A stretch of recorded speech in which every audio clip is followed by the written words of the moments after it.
The Suffering is one of the most underrated horrors out there, a cult hit that seems to have faded into obscurity just as fast as it blew up. The prison environment is used as a passing location in a lot of games, but few use them as the sole location, and that's where The Suffering comes in and does so to great effect. Even the box art for this bitch was fantastic. It's unique and disturbing just like the game. You see, The Suffering holds a special place in my heart because it wasn't me who discovered it, it were my mum. I sat beside her as a whippersnapper and watched her play it all the way through, so I want to make sure that this video does the game justice. It was developed by Surreal Software and it offered a fresh action-packed take on the genre, emphasizing combat as a means to make it stand out from its competitors like Silent Hill, and that weird amalgamation led to one hell of a game. With that said, let's see exactly why this game is so special.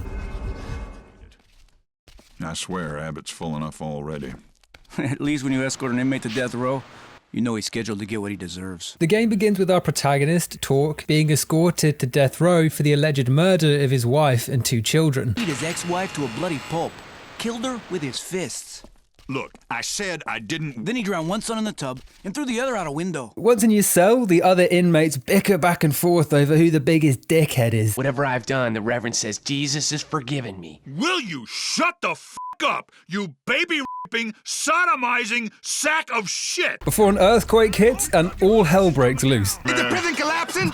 Are we sinking into the ocean? See out! What the hell's going on? We're in control of Torque now and stuck in our cell when a beast dashes past and cuts the door open. Taking our first steps of freedom, we're still stuck in the cell room until a guard comes along. Back in your cell. Everything's under control. Damn, you got the old shish kebab treatment. But now the cell at the back is open. Here we grab our first weapon, a knife, stuck in the body of a fellow inmate. What the hell is that face? Armed with our new blade, we traverse the halls of the prison, exploring the local area with all sorts of unpleasant going-ons.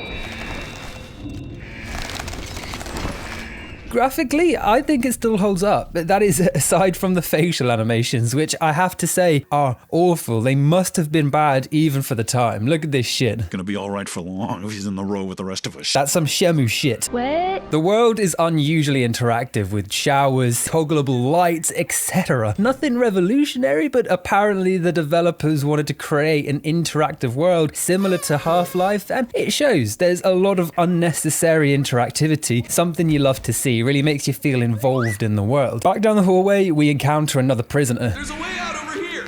Follow me. We can get out this way. Looks like he didn't have a way out after all. With our new best friend dead, we meet yet another guard at the gate. You've got to get me out of here. No! And what did we learn here? Speaking to Torque through a gate will get you killed. Further down by the toilets, we encounter our first enemy.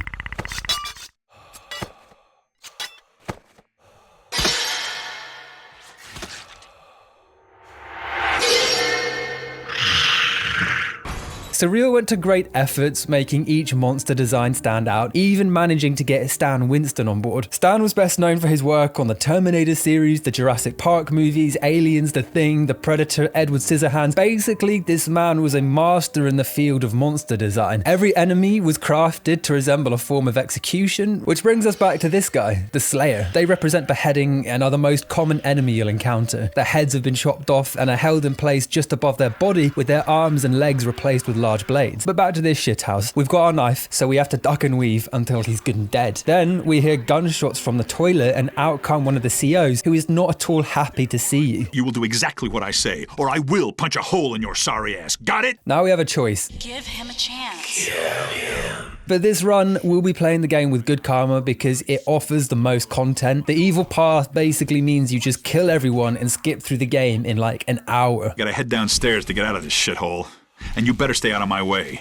If I need to shoot more of those fuckers, I will not hold my fire on your account. You read me? We team up and head deeper into the prison, fighting a few monsters along the way, up until Chief Keef steps into the execution room and gets his brains liquefied. We take his gun and look around. This area appears to be haunted by an inmate that got the electric chair, and we can even give him a zap for good measure. Still burns. Only one zap though. If you zap him multiple times, that's evil karma. I want it to end! We eventually arrive in the main lobby where the exits are locked and the way out blocked by a security gate. On our way to open the door, we get ambushed by more slayers. Hey, where are the white women at? Here we really get to see them spread their blades and crawl. Once they're dealt with, we try to open the gate, except, oh dearie me, the door is blocked by a statue. This is a puzzle. Remember when horror games used to have puzzles? The puzzle's nothing special, we just have to drag the statue far enough to block the first door from closing, but let the other one open. The gas chamber is up next, with a Gar trapped inside. We can choose to kill him from the control room for some bad karma, but it makes no difference. Even if we let him live, the mysterious gas man turns on the chamber, killing him. Problem is, now we're locked in the gas chamber, and that fart cloud asshole has opened the door, meaning the room is slowly filling with deadly gas. We're screwed, boys. Thankfully, our friendly neighborhood slasher comes along, breaking the glass and creating an exit. With him dead, we head downstairs and into the next level. Now we're in the basement, where we get a proper introduction to the game's main antagonists. Dr. Killjoy, who materializes through projectors. How long I have been waiting to encounter such a fascinating specimen. My understanding is you've had periodic blackouts since, when was it? Ah yes, early adolescence. And a man formed of toxic gas, the prison's late executioner. Death is our stock and trade here at Abbott, the final solution. I am one of the few who will admit that. They go talk on, forcing him to kill waves of slashers, and after a while, they ask to see your real form, your true self. I can make you well. I can give you control if you really want it. But first, you've got to show me. Once your insanity is filled, you're able to transform into the beast. Once this happens, Torque can go Travis Scott sicko mode, becoming an actual monster. One arm's a blade, the other a claw, and you can tear through enemies with a range of slashes, ground slams, and grab attacks. Then, when the meter runs out, Torque goes Travis Scott apology mode and becomes human again.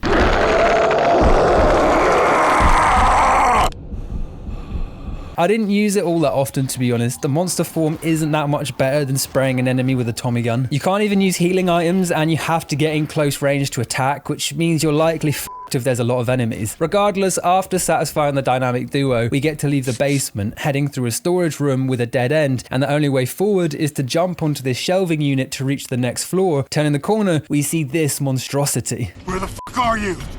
What's taking so long? Do it. Fucking do it! Just fucking kill me!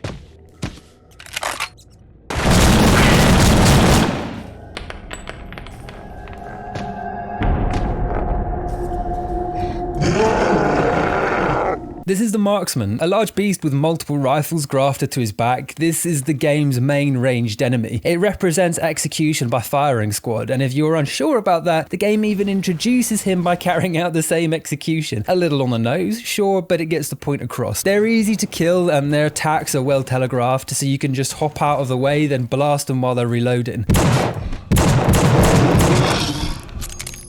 Now we're in the workshop and the area is swarming with slashers and marksmen. We have to clear them out to give us enough time to winch open the exit. And on the way out, we encounter Horace again, the spirit from the electric chair. But watch yourself. This place can eat your soul. It's clear Horace wants to help. He wants Torque to retain his soul and follow the good path. And with his advice, we leave the basement, picking up a fucking Tommy gun along the way. Damn, this game really didn't waste any time giving us the heavy firepower. Entering the next level, we witness a demonstration of the lethal injection in which Dr. Killjoy carries out the deed. It is essential that the needles be placed with absolute precision. And unlike standard medical procedures, with a lethal injection, you have a patient who probably does not want the procedure to occur. Other than showing off how much of an asshole he is, I think this scene is meant to show that he can manipulate the real world. He can still harm people and block our path. Making our way out of the viewing room, we encounter another prisoner called Dallas. It's me, Dallas from Easton.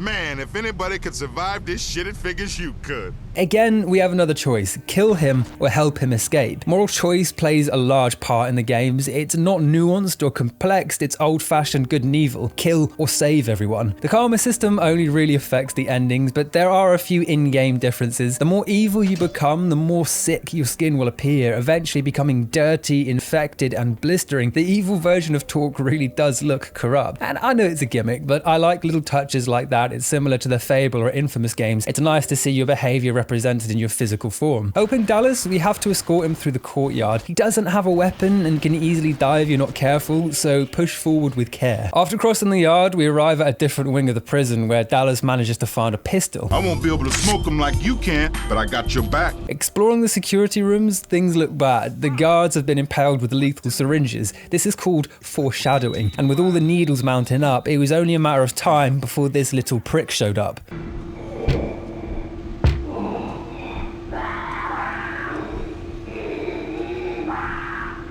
This is the mainliner. This creature represents lethal injections, and it's one of the more memorable creature designs. Having needles for eyes really stuck with me for some reason. They attack by throwing needles, but if you get close enough, they'll try grabbing Torque and impaling him. They even leave puddles of acid on the ground when they die, meaning you have to be careful in close quarters. These guys are like the smackhead version of Alien. They attack the two of us, but with the assistance of Dallas, we make quick work of them. Mainliners are only a threat in numbers, which becomes painfully obvious when we reach the showers and get attacked by a fucking army of them. Now, we can leave Dallas for dead, but he's one of our boys now, so we stick with him and kill them all.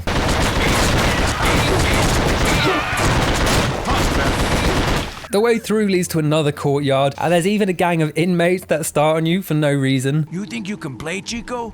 Play me like a fucking bitch? Fuck him up, muchachos! Yeah, I don't think territory beef seemed like a good idea right now, but who am I to judge? Brutal.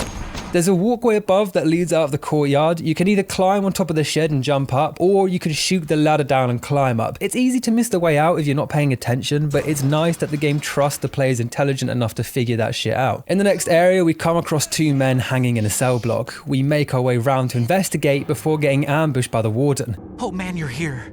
You gotta save us before Hargrave gets back. You gotta cut us down. You gotta... I don't think so. My prisoners never make it out alive.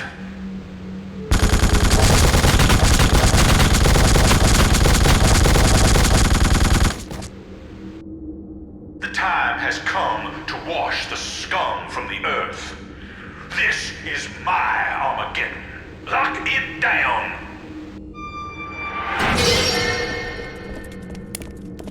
This is the first real boss, Hargrave. He's locked in the control room with a turret and a bunch of guards roaming the cells. You can take them out one by one, or just, let Hargrave melt through them. Once they're dealt with, you can either peek shot him, or you can go upstairs and shoot him through a hole in the roof. And it's just a case of going beast mode and sorting him out.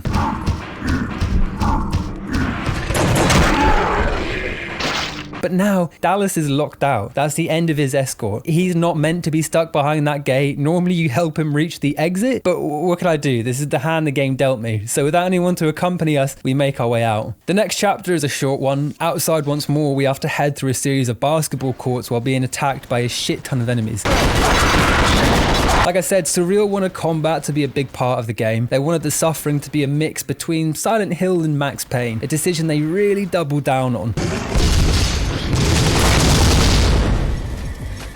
The combat is decent, surprisingly fluid even now. Torque gets covered in blood as you fight, and even the shooting animations are unique. You'll flick to a one-handed firing animation as you run to the side. Not many games go that extra mile. The problem is, and this is a big problem, the combat encounters, while they're enjoyable, they just take way too long. There were so many fights that should have ended in about half the time, but the game just wouldn't stop spawning enemies in. You can just run past every enemy in the game, but that both defeats the purpose, and if you ignore the combat, then the game is about an hour long, and I'm not even joking. I personally think it would have been better to have had less enemies, but balance it out by giving us a few less bullets, like the Resident Evil 2 remake.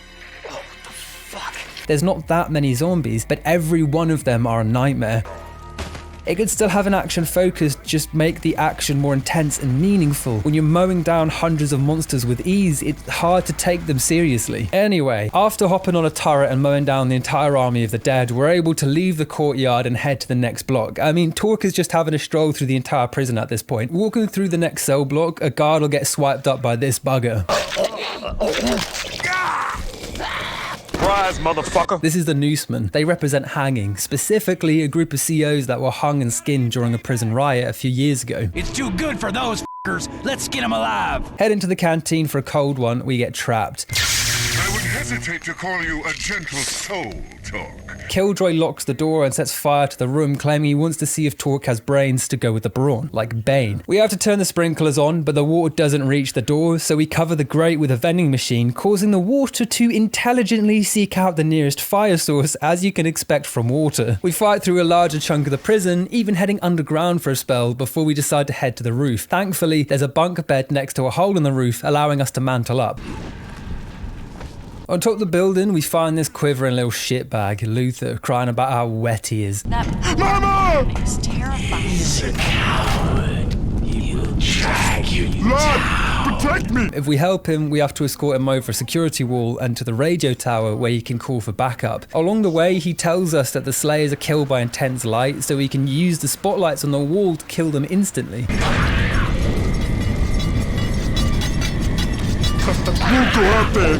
I guess it looks safe now.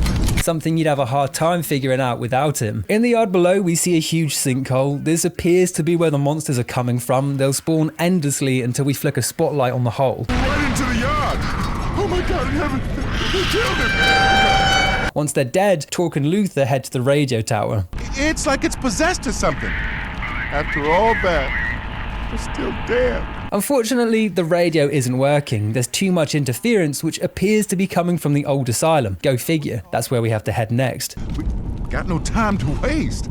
Heading through an old workshop, we find a collapsed wall at the back, delivering us to the prison graveyard, where we get another vision of our family. This was your life, T. How did you let it get away? Now we're trekking through the woods when we come across a group of guards hiding out. They have the gall to call me a monster, so I was more than happy to oblige.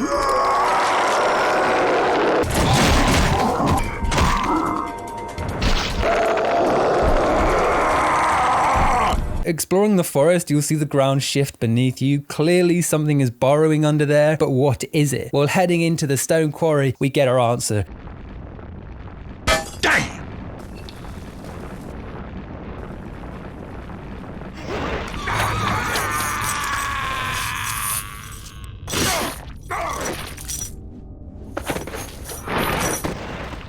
Is a burrower, not to be mistaken for the family-friendly borrowers. This guy will bite our face off. These creatures are based on live burials, specifically an instance on the island where prisoners were left to die in a quarry cave-in. They're slippery buggers to kill, they attack and dip back underground. You can, however, stun lock them with a shotty, making them basically useless in an almost comical way. After a walk through Samara's forest, we head through another quarry, the same one the prisoners were left to die in. Unfortunately, the way forward is blocked. I was looking around everywhere and throwing TNT like a madman, but it turns out Wile E. Coyote's detonator was hidden behind some boxes, playing hard to get. You know, it's amazing how he has super jump at times. A small drop will kill him, yet he has an 11-foot vertical when it suits. We fire our way out of the quarry and into another section of forest, and I have to say the Suffering does a good job of hiding the poor load range. The geometry and curves of the level are well thought out. Heading upstairs, there's a crane section. Man, games were obsessed with cranes back in the day. This time, we have a moral choice because there's a guy stranded off to the right and he needs you to move the rock to let him escape. Thanks, bro! Hey, I hope you make it out too! Over the gap and tickle my aunt, there's another crane. Back-to-back cranes, what a time to be alive.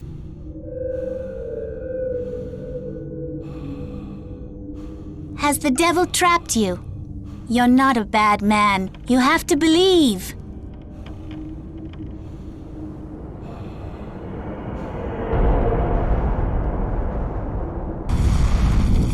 There's a fire blocking the way through and a tower with water beside it, conveniently placed. Thank God that wasn't a tower of lava or something, because then we'd have been stuffed. On the other side, we find a lake where wifey talks some more schmack. I felt so young, but sometimes I think you only brought me suffering. Before we head through a clearing and find the entrance to the asylum. I almost forgot that's what we initially came into the forest for, but we're here now. Welcome, my fine gentlemen. I'm so glad you've come to see the show. My performance on you, as it were, will be something I shall thoroughly enjoy. And I trust, so shall you. I am not certain we have been formally introduced. Talk, isn't it?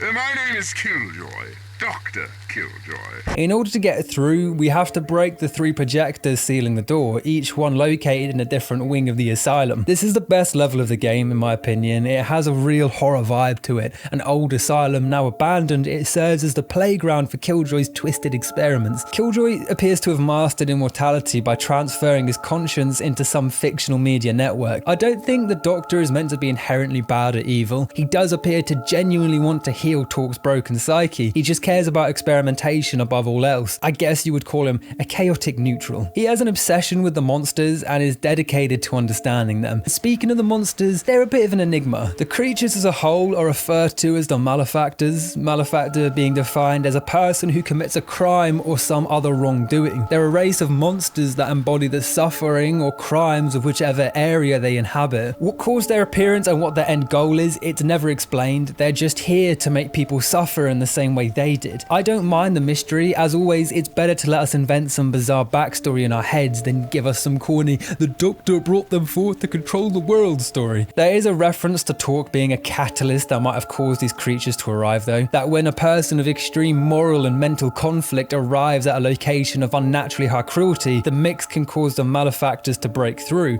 But again, there's not much detail here, it's only mentioned in passing. Heading upstairs, we go to the back room to find Sergei. This legend just wants to listen to some tunes and smoke a bifter. Zero fucks given about the monsters, and we can all learn a lesson from Sergei. I stay right here.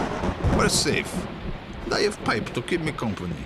He can help you find what you need. Blow his head off. He inquires as to whether or not we could restore the power to his speaker on our travels, which of course, come heaven or hell, I will do for him. It is in this room that all the secrets will be revealed. I will employ an experimental device that helps me chart the undiscovered country. But you can't come to the show yet. First, you must prove to me that you truly want to be cured, and that you truly are worthy of my time. See you soon. The first projector is in the basement, and along the way we encounter a beast version of ourselves. It's a strange encounter using a device Killjoy refers to as the rebirth machine. The monster reverts to Cash before disappearing.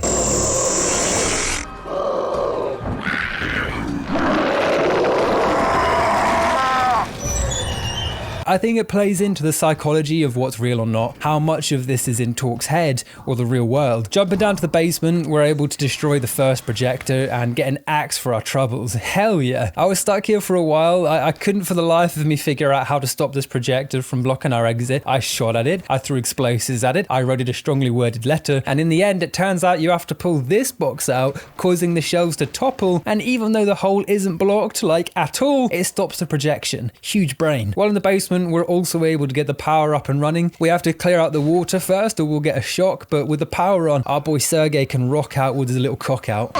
You make me a happy man.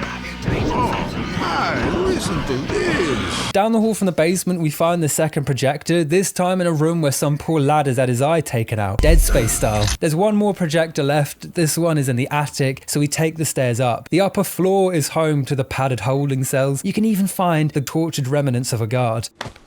Sometimes it is the body that threatens the safety of the mind. Sometimes it must be removed.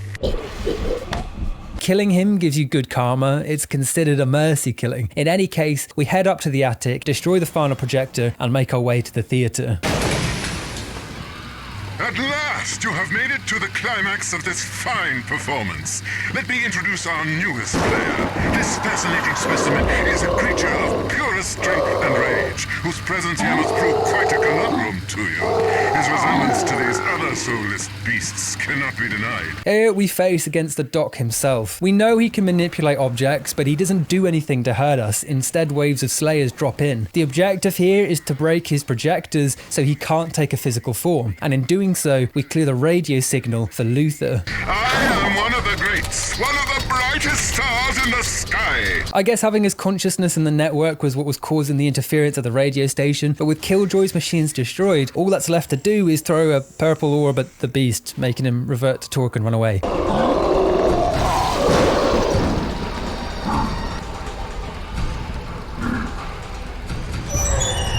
With the signal cleared, we have to make our way back to the radio and call for help. We have to follow the hill downward, fighting a bunch of enemies and crossing over rivers. This is more of a transitional level. It brings us back round to the prison, but along the way, we meet Prison Einstein. This is Clem, aka Einstein looking ass. Clem is the guy that's been documenting the monsters up to this point. He has a plan to escape the island, but he needs our help to pull it off, so we head to the docks.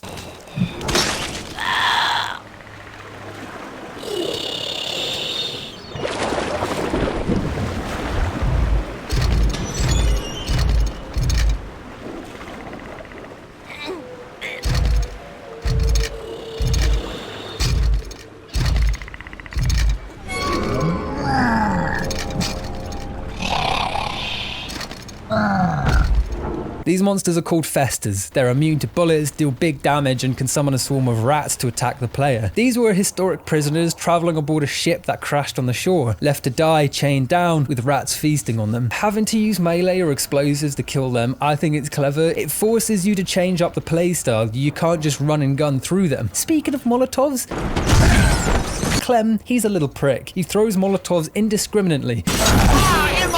There's a raft on the beach that Clem intends to use to escape. Sadly, it's only big enough for Clem, but he can't launch because the Festers won't stop spawning in. I do believe those creatures are coming from inside the wreck. If you can get in there, you might be able to destroy them.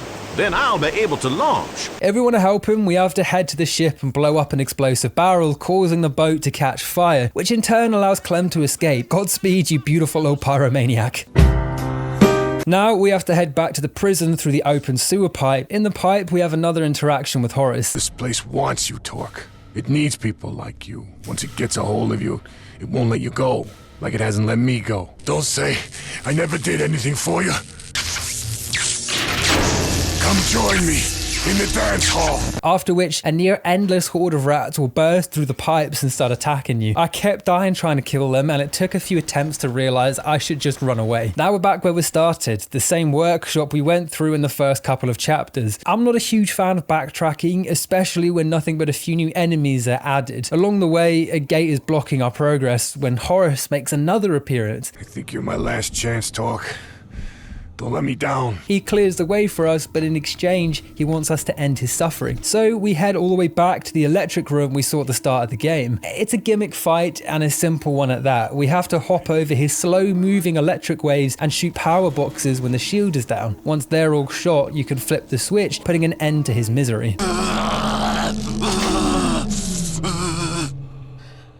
Thank you.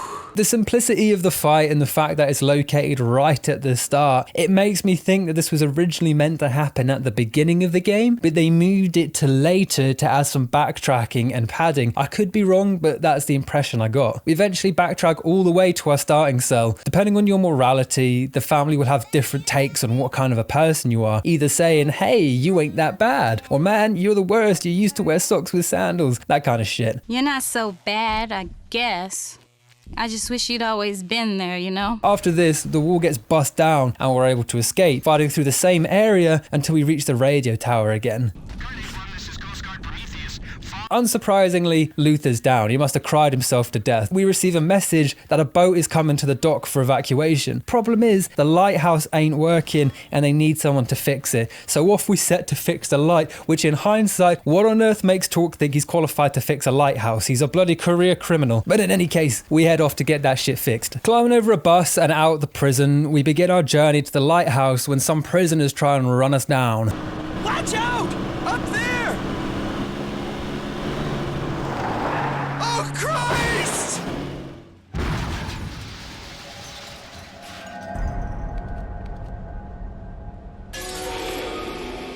Escaping isn't as simple as just getting outside. But I don't need to tell you that. I mean, you guys are dumb as fuck. He's made of gas. Just drive through him. Why would you choose to drive off a cliff? We blast our way across the river, through more forest areas, and eventually end up on a hill with a turret just sitting there. No rewards for guessing what happens next. It's a boring turret scene, where over 40 plus marksmen pop out of the ground, one after the other. Maybe it's controversial to say, but I think almost all turret scenes in games are just boring. You're stuck to the spot mowing down enemies with ease. After that's dealt with, we head to a nearby cave where an inmate keeps chucking TNT at you. He seems to think you're a monster, but is too dumb to stop and take a look. Eventually though, we jump through a hatch into an old military bunker, one that was used during the Second World War. There's plenty of equipment to find here, along with another turret section, and bada bing, bada boom, the game crashed. The PC version is glitchy, environments would often just glitch in and out, but that happens when playing older games on newer systems. I had the same issue trying to run Manhunt. Devs can't predict future tech, that's just how it is sometimes. If your game is crash free though, and you manage to kill the enemies, we head back into more cave sections where we actually confront TNT Man. You gotta get me out of here! Fucker tried to kill you. He was confused. Look, I'm sorry for trying to blow your ass up. He'll die in here. Now get me out of here. He asks us to break him out. Now, obviously, I wanted to break him out. I'm a good guy. But for the love of Jove, I could not break the rocks blocking his way. I looked it up, and you are meant to throw TNT at the rocks, but I tried that multiple times, and it didn't work, so I'm taking that as divine intervention and leaving the sumbitch to die. We head through the rest of the cave, and eventually end up in the lighthouse basement, where we encounter the next boss. You interest me. Because you understand how it feels. They needed someone professional to pull the switch. A lot of eager sadists applied, but I was the only one who took the work seriously. For the record, if we had saved the explosive guy earlier, he would have been killed by Hermes here, so there's no point in saving him anyway. Better to slowly starve in a cave. This fight is another gimmick one. First, we have to turn the gas off. Simple enough. Next, we have to use the environment to block all the vents. Pulling boxes, shooting ropes. Again, it's all straightforward. But once that's done, there's 2 vents you can't cover, and Hermes will still attack you. What you have to do is wait for him to spawn in front of the furnace, then use the steam to blow him inside, then shut the door to burn him. I love the history on every form of human. Yes. That's it. Now, we're able to leave the basement and head upstairs. We're in the lighthouse now, and we have to get this puppy operational. Exploring the building, it turns out there's no power, so with no better options, we head outside. You're the one, aren't you? These are the last enemies the game introduces, the Inferna. They represent victims of being burnt at the stake, an ancient method of public execution often used for people accused of witchcraft. The creatures first appear as children, but when you get close, they burst into burning demons. The children you see when you first encounter them, they represent the 3 young girls that made the witch accusations in the 16th century. False accusations that led to 11 innocent victims being burnt at the stake. During the fight, Officer Ernesto, the guard that escorted us to death row at the beginning of the game, he comes along and helps us dispatch the baddies. You! God damn it, what are the chances? He then badmouths us for about 5 minutes straight. Why, pendejo? Huh? Why you do it? You going to kill me too? Come on, inmate, kill me, I dare you! All the while, the beast is telling us to cap him, which at this point... So it turns out you don't have the cojones to kill me when you have the chance. You fucking inmate. Go to hell, I am done with you. It's honestly pretty tempting. Once he's done BSing, he informs us that he knows how to get the power back on. So we follow him over to the power station, where we have to kill a few Slayers and Inferners before flicking the power back on. And once that's done, we head back to the lighthouse. But at the lighthouse, the power is on, but the light isn't rotating. Oh, bedlam. So we have to head upstairs. Luckily, the only problem is that a few shitty Slayers got their damn legs caught in the gears. Now the power is back on and the light is rotating. That means that the boat is en route and we have to get our ass to the port. Outside, the officer claims he knows the quickest way, so we blindly follow him while he takes us through some bushes to a small graveyard. In the end, he just brought us there for shits and giggles. Why bring us here if it wasn't on the way? It's hell on earth, but this guard is like, I could take us straight down the road, but nah, let me take the scenic route. There's a really good witch burner spot around here somewhere. Eventually, we get back on track and head into a traffic tunnel. Oh, please don't leave. We want you to be here with us.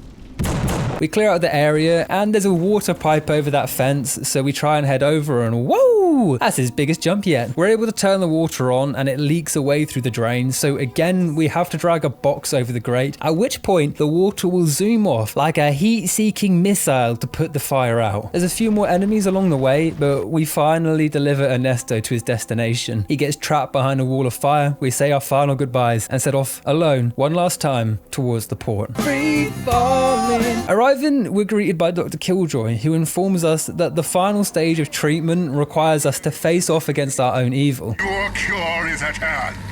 You might think my methods a bit unorthodox, but my results will speak for themselves. It's a game centered around a man's struggle with his evil nature, so it makes sense to finish the game facing your demons. You encounter your wife and children on the dock. Similar to your return to the cells, based on your karma, they'll either berate you or sympathize with you. Daddy! What did I do? Up until the beast turns up. He's pretty hard hitting, but he doesn't pose much of a threat. Once that form is dealt with, he reverts to an evil version of Torque. This form is an initial pain because if you shoot him, you'll die almost immediately. You can only damage him in beast form, but it is very satisfying to do that, believe me, you. He fucked up. With evil Torque dealt with, the final boss pops out, a creature known as Torque's Hatred, a giant version of the beast wrapped in chains with Torque dangling from his stomach attached to some form of umbilical cord. This is the dumbest sentence I've said in a while. Now you have to kill it by throwing purple mind balls at it. I take back my previous statement, it gets dumber. This final stage, it's super lackluster. You can just sit in front of his right leg and no attacks will hit you. You just sit there spamming purple balls. I still have no idea what this rebirth machine or the purple power are meant to be, but regardless, after wailing on him for a while, the beast is destroyed and we get one of 3 endings. In the good ending, it's revealed that Torque didn't actually kill his family and that he was set up. The Colonel sends his regards. Back in Eastern, he warned you, but you didn't listen. He said to leave you alive. Only you. Enjoy your new life. Turns out Torque was set up by a crime lord from Baltimore, one that Torque pissed off somehow. So to get revenge, he had his family murdered and paid the judge to convict him as guilty. After the flashback, a guard picks Torque up and they sail off. Hold on! You're that guy Torque, ain't ya? I heard about you in the news. I got a friend at the DA's office. Says the prosecutor on your case is being indicted. Says you probably get a new trial. Guess it's your lucky day, huh?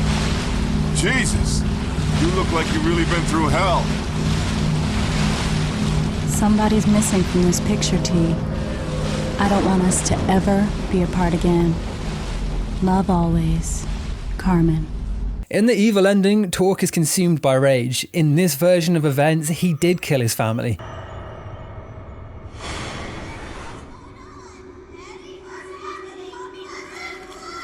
When the boat turns up, the guard discovers Torque transforming into the beast. He destroys the boat before running back towards the prison. Hey, what are you doing? No!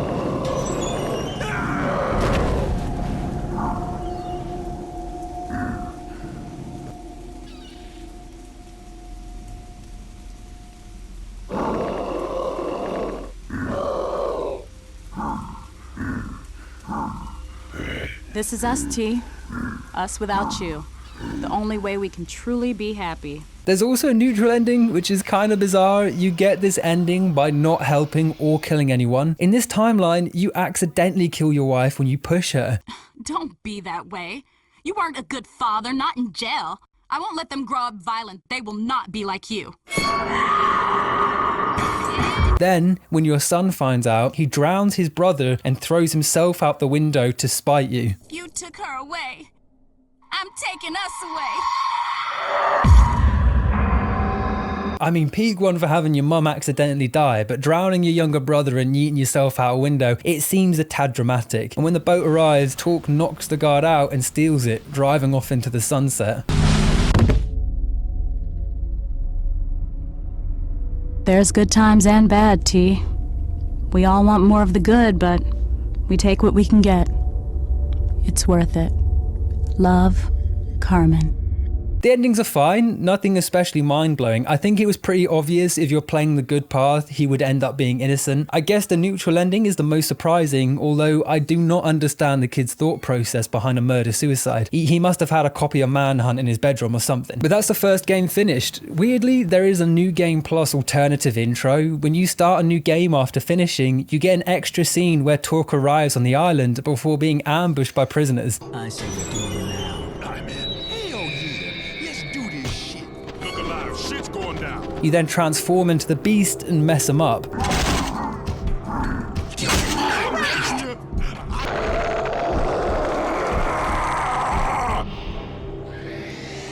kind of a monster are you?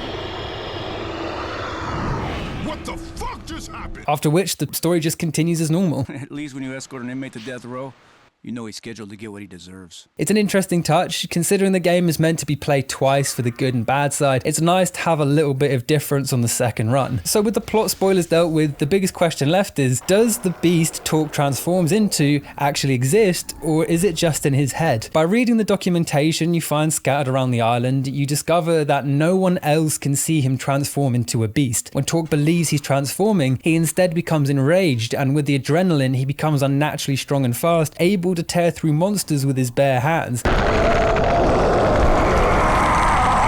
There's two ways you can look at this. Either the monster is in Torque's head, it's a mental breakdown, or perhaps this is part of the beast's punishment. The monster does exist and breaks through when Torque loses control, but others only see Torque himself behaving like a beast. That would actually parallel the plot itself. Torque is blamed for a horrific and brutal act he didn't commit. People view him as a monster even though he's not. Perhaps in some sick irony, the beast torments Torque with a similar situation. Who knows? Believe what you want. For context, the monsters are 100% meant to be real and present on the island, so it's not all in his head. At last, you have made it to the climax of this fine performance. To conclude this video, The Suffering was a great game with a lot to offer both mechanically and creatively. The monster and aesthetic are incredibly memorable. They've stuck with me ever since I first played the game. Sure, it's a touch dated now, but if I want anything to happen off the back of this video, I hope it generates some buzz around getting a reboot for this franchise. I know there's a hardcore fan base out there, one that's begging for it to happen, and horror game reboots are making a big resurgence of late, so now is the time. Surreal Software was bought by Warner Bros. And merged into Monolith back in 2010. Monolith, of course, the developers of Fear, Condemned, and Shadow of Mordor. Basically, a cracking development team have the rights to the franchise and the means to create a spectacular reboot. Monolith, lobby that shit. I think the lackluster sales of the sequel might have played a role in the studio shelving the IP. There was even a movie in production that was cancelled after the sequel massively undersold. A lot of critics complained that the second game was just too similar to the first, that it felt more like a glorified expansion than a full-fledged sequel. I would have to agree to a certain degree. I was originally going to cover both games in this one video, but other than some UI changes and a few new powers when playing as the Beast, it's basically the same game. It's still great, I think. There just wasn't anything new I could add to this video by talking about it. It didn't help that the sequel released the same year as Resident Evil 4, and I imagine The Suffering 2 would have, for lack of a better term, suffered from such intense competition. In any case, I hope you enjoyed this nostalgic trip through The Suffering. If you did, be sure to like this video and hit subscribe to see many more quality game analysis. Thank you very much for watching,